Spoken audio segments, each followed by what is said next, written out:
We'll guide you through how to use Zapier to automate your workflows and save time on repetitive tasks. If you find this helpful, consider subscribing and liking the video. First, open your web browser and go to Zapier.com. You'll need to sign up or log in with your account. Once you're in, you'll see the dashboard. To create a new automation, or a Zap as they call it, click on the Create Zap button at the top right.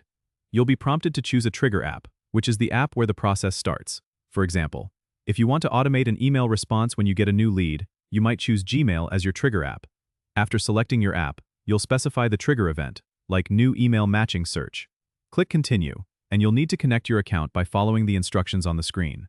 Once connected, set up the trigger by specifying any conditions or filters needed. Then click Test Trigger to ensure everything is working. Next, you'll choose the Action app, which is where you want the result of the automation to occur. For instance, if the action is to add the lead to a spreadsheet, you might choose Google Sheets. You'll select the action event, such as Create Spreadsheet Row, and connect your Google account if you haven't already. Map the data from the Trigger app to the fields in the Action app, then click Test Action to make sure it's functioning correctly.